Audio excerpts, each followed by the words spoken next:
It all begins in an al-Qaeda stronghold in Iraq, where dangerous radicals have taken hostages. But here's our hero, Marine John Triton. Despite lacking official clearance, he fearlessly engages in a heated battle with the terrorists, single-handedly rescuing the hostages. What a hero indeed. But even after his courageous act, John receives an unexpected notice of honorable discharge from duty. He heads back home on an airplane, and there waiting to welcome him with open arms is his loving wife, Kate. She's overjoyed to have him back and can't wait to spend more time together. However, adjusting to civilian life proves to be a challenge for John, leading him to take a job as a security guard. Little does he know that trouble is right around the corner.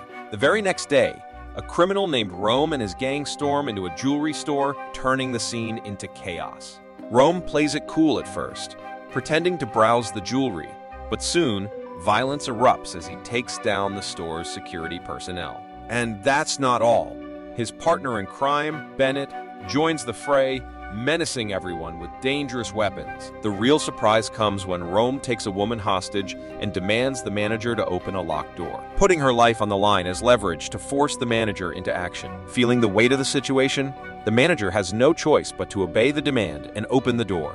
And guess what? The woman turns out to be Angela, another gang member, and Rome's partner, fully armed and ready. The gang has their eyes set on the diamonds, and Rome is determined to get what they want, even if it means taking lives. The manager attempts to create a diversion, but Rome has a different plan in mind. The tension and danger escalate. In a swift getaway, they shoot their way out and even demolish a police car as they flee the scene. The police arrive to investigate and begin to suspect that someone from the store might have been involved in helping the gang. John starts his new job as a security officer at a big corporation, working alongside his colleague, Joe. One day, a wealthy man with bodyguards enters the office, signs in, and leaves quickly. While Joe enjoys the job and its perks, John feels uninterested and unfulfilled. But Joe tries to convince him otherwise, praising the benefits, pay, and manageable workload, encouraging John to relax and enjoy the job. Their day takes an unexpected turn when they receive a call about a disturbance on the 12th floor. They rush up there and find the wealthy man verbally and physically assaulting his ex-girlfriend. John and Joe step in to intervene, and when the man tries to provoke Joe, John takes the lead, escorting him out of the building. However, the man's bodyguards catch up, and the situation escalates into a physical confrontation. John skillfully incapacitates the bodyguards and even ends up throwing the wealthy man through a window. As a result of his actions, John gets fired, and Joe is suspended. But after the incident, they have a heart-to-heart talk. Joe advises John to embrace change and focus on his life at home. Feeling inspired, John decides to lift his spirits and spend quality time with his wife, Kate. Meanwhile, in the dimly lit hotel room, Rome and Angela find themselves seeking refuge after a day filled with ominous events at the jewelry store. The weight of the day's unsettling occurrences hangs heavily in the air, leaving Angela visibly troubled and uneasy. Rome admits to killing the manager but assures Angela that everything else went according to plan. As Joe drives John home, they come across a news report about a security guard's rampage, with footage showing John throwing the man through the window. John regrets his actions, and Kate suggests that he may have returned to work too soon. She proposes they go on a road trip together, and John agrees. During their journey, they stop at a gas station, coincidentally, where Rome and his gang are also refueling. John goes inside to buy snacks, unaware that he crosses paths with Angela and Bennett. The arrival of a police vehicle at the station alarms Rome's gang. While the young officer chats about Rome's car, just filling up his own vehicle, Morgan suddenly strikes, shooting him in the head from out of nowhere. Rome then takes down the other cop as he tries to escape. John hears the chaos and rushes back to Kate, but gets knocked unconscious by Bennett.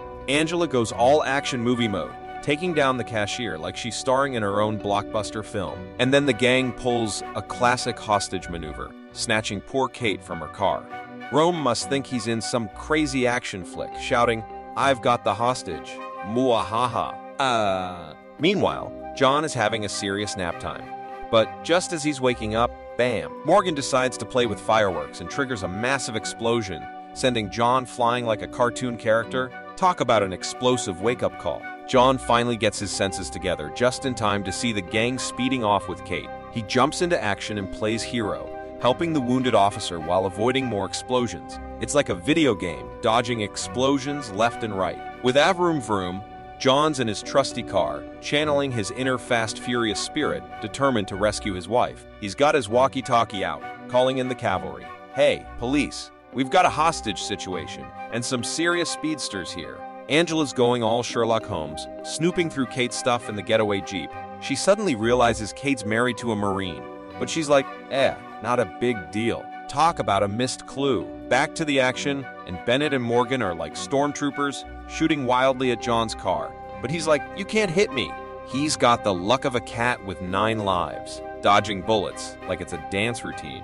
Rome's getting all tough guy, trying to force John off the road, but John's resolve is stronger than a stubborn toddler refusing to eat broccoli. He's like, "Not today, buddy." Now, his car's roof gets ripped off, but he's not fazed. He keeps driving like it's a convertible ride, not caring about the extra ventilation. Suddenly, it's like a disco party with all the gang's guns blazing, trying to blind poor John. But he's like, "No blindfolded driving today." He veers off a cliff, and his car goes crashing below like a Hollywood stunt gone wrong. The gang arrives at the wreckage, and Cade's all like, "Seriously? You guys are the worst villains ever." Angela pulls out her dramatic gun, but Rome's like, "Easy there. She's our golden ticket." Their car's a total write-off, and Vescera's giving Morgan the biggest scolding ever. "You and your reckless shooting, man!" Thus, starting the fight. However, Rome pacifies them. They decide to take a hike through a swamp, like it's some sort of survival show. They're probably thinking, next stop, the Jungle Olympics? Meanwhile, Detective Van Buren's like, "What in the world is going on?" He's getting his own comedy of errors, trying to follow the trail of chaos. Learning information about the radio message John sent, Van Buren gets a call about a car accident and quickly goes to the scene. But when he arrives, he finds that the car is empty. But guess what? John's back from his swamp adventure, ready to make these gangsters pay for all the madness. John's all pumped up, briefing Detective Van Buren about his kidnapped wife. "But you know what?" Van Buren's like, "Dude, don't do it. It's dangerous." But John's like, "Nah, I'm the hero here, and I'm going for it." Warn John about the crazy criminals he's after. But he's like, "Risk? Who cares? I'm on a mission to save my Kate." He's got laser focus. You can't distract this guy. Meanwhile, the gang is going through a swampy obstacle course. And Kate's like, "I'm not having this," but Bennett's like, "Oh no, you're stuck with us." And the swamp journey turns into a reality TV show feud between Morgan and Vescera. It's like they're all drama queens. But hold on to your popcorn, because things take a crazy twist. Rome shoots Vescera out of nowhere. And everyone's like, "What? Why?" It's like a soap opera gone rogue. As law enforcement teams are searching like they're on a scavenger hunt, John stumbles upon the aftermath of the Vescera drama. He's like, "Okay, I'm taking my knife and going on." He's like a determined scout. Nothing can stop him. Meanwhile, Rome gets a call about the jewels, and he's like, "I'm keeping them for myself." And everyone's like, "Seriously, dude? All that drama for nothing?" It's like a plot twist that ruins the whole story. But back to John, he's like a ninja tracker, closing in fast on the gang. He reaches a clearing and senses danger. And guess what? Bennett lunges at him like he's playing tag. But John's like, "Not today, buddy." He's got moves like a dance master. Now, there's a gun-pointing standoff, and they think John's a cop. He's like, "Wait, let me explain." But before he can finish, whack. He gets knocked out like in a slapstick comedy. Next thing you know, John wakes up tied to a chair with 2 burly men eyeing him like he's a rare Pokemon. They're like, "We don't trust you, man." And John's like, "Okay, fine. I'm a GPS-tracked cop." It's like a bluff gone wild. Now the whole shed turns into a WWE match, with John taking on the 2 Hulks. It's like a bouncy castle brawl, with chairs flying around. But amidst the chaos, Rome and the gang disappear like ninja magicians. John's not giving up, though. He picks up their trail again like a bloodhound detective. And guess what? He spots them entering an abandoned cabin in the marsh, like it's a haunted house for criminals. The suspense is building up.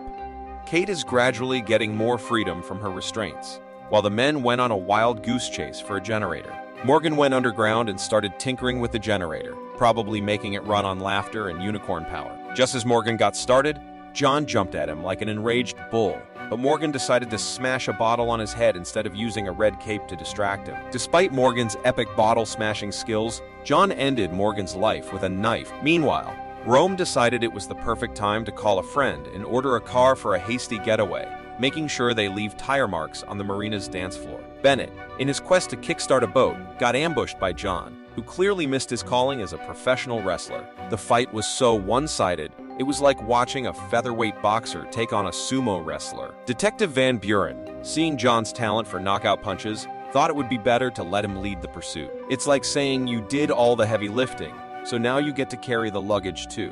When the lights went out in the lodge, Kate saw her chance for a great escape, like a cat on a stealth mission. Angela, determined to catch Kate, cornered her like a cat cornering a terrified mouse. The epic showdown had all the drama of a daytime soap opera.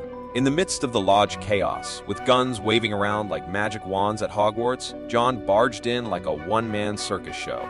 Van Buren comes forward, pointing his gun at Rome's head, and tells him to put his weapon down. But then, surprisingly, he points his gun at John, showing that he's secretly working with Rome. He asks Rome to hand over the stolen gems. In return, Rome tells Van Buren to kill John and promises to share half of the jewels with him. When Van Buren hesitates, John takes action and uses him as a shield while Rome shoots at them. With Rome on the run, only Angela and John are left. Rome shoots the gas cylinders under the lodge and leaves with Kate. Thankfully, John escapes before the lodge collapses. Rome forces Kate into the trunk of Van Buren's car, and they drive away to make their escape.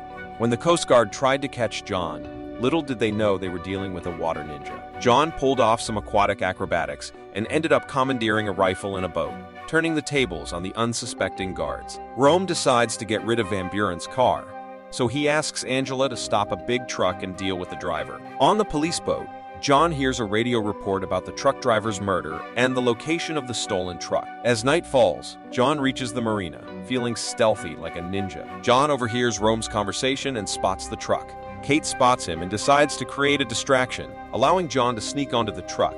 John pushes Angela out of the moving truck, and she meets a tragic fate with a bus. Rome tries to shoot John, but Kate steps in, knocking the gun away confidently. Rome tries to shake John off the truck by crashing through shacks.